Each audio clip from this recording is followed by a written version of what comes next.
పంజాబ్ రాష్ట్రంలో లోక్సభ ఎన్నికల తర్వాత మరోసారి ఎన్నికలు వచ్చే అవకాశం ఉందా అంటే అవుననే సమాధానమే వినిపిస్తోంది. పంజాబ్ నుంచి ఎక్కువ మంది ఎమ్మెల్యేలు ఈసారి లోక్సభ బరిలో నిలుస్తుండడమే అందుకు కారణం.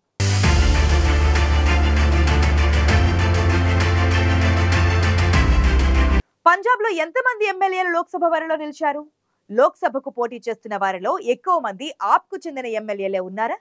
వీరు లోక్సభ ఎన్నికల్లో గెలిస్తే పంజాబ్ లో ఉప ఎన్నికలు జరగడం తప్పనిసరి కానుండడంతో వీరి గెలుపోటములపై సర్వత్రా ఆసక్తి నెలకొంది.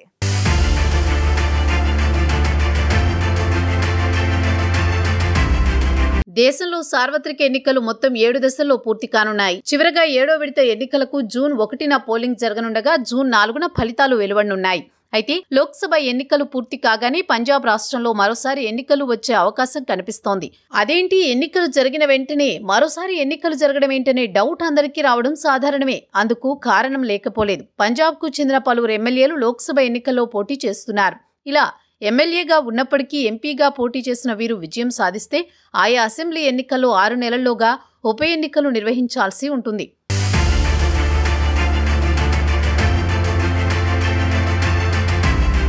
పంజాబ్లో మొత్తం 13 లోక్సభ నియోజకవర్గాలుండగా ఇందులో 9 నియోజకవర్గాల్లో లోక్సభ అభ్యర్థులుగా బరిలో నిలిచారు 12 మంది ఎమ్మెల్యేలు. లోక్సభకు పోటీ చేస్తున్న వారిలో 5 మంత్రులు కూడా ఉన్నారు.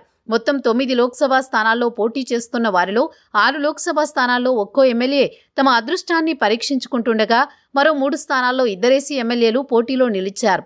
గత అసెంబ్లీ ఎన్నికల్లో ఎమ్మెల్యేలుగా గెలిచిన వారు లోక్సభకు పోటీ చేస్తుండటంతో ఒకవేళ గెలిస్తే వీరు ప్రాతినిధ్యం వహిస్తున్న అసెంబ్లీ స్థానం ఖాళీ అవుతుంది. దీంతో అక్కడ ఎన్నికలు నిర్వహించాల్సిన పరిస్థితులు ఏర్పడతాయి.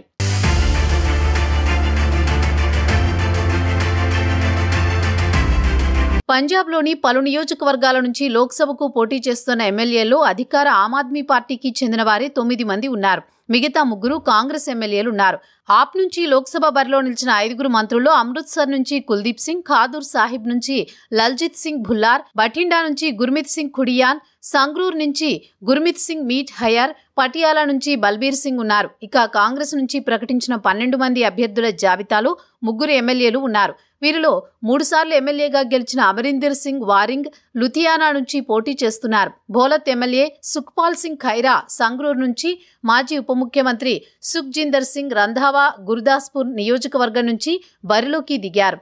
ఈ నియోజకవర్గాల్లో 3 ఆప్ ఎమ్మెల్యేలు వీరి ప్రత్యర్థులుగా ఉన్నారు.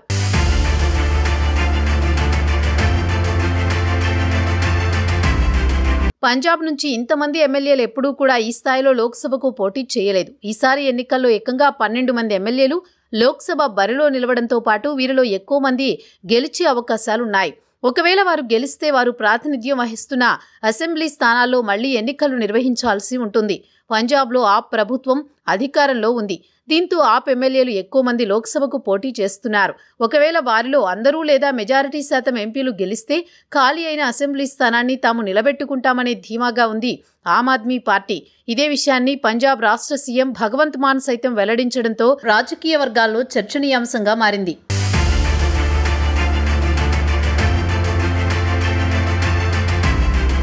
ఆప్ నుంచి లోక్సభ బరిలో నిలిచిన ఎమ్మెల్యేలకు ప్రజల్లో మంచి గుర్తింపు ఉందని, అందుకే వారిని లోక్సభ పోటీలో నిలిపామని పంజాబ్ సీఎం భగవంత్ మాన్ స్పష్టం చేశారు. పంజాబ్తో పాటు ఢిల్లీలో కూడా పలువురు ఎమ్మెల్యేలను లోక్సభ బరిలో నిలిపామని, వారు విజయం సాధిస్తే ఉప ఎన్నికలు రావడం ఖాయమని, అప్పుడు కూడా తమ పార్టీని ఆ స్థానాలను కైవసం చేసుకుంటుందని ధీమా వ్యక్తం చేస్తున్నారు భగవంత్ మాన్. పంజాబ్లో అయినా ఢిల్లీలో అయినా ఉప ఎన్నికలు అంటే తమ పార్టీకి భయం లేదని, తమకు ప్రజాబలం ఉన్నందుకే ఈ తరహా నిర్ణయం తీసుకున్నామని స్పష్టం చేస్తున్నారు.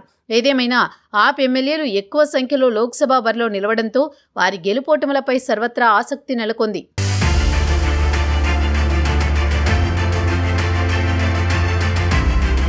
పంజాబ్ కు చెందిన 12 మంది ఎమ్మెల్యేలు 9 నియోజకవర్గాల్లో అభ్యర్థులుగా లోక్సభకు పోటీ చేస్తుండటంతో పోటీ ఆసక్తికరంగా మారింది.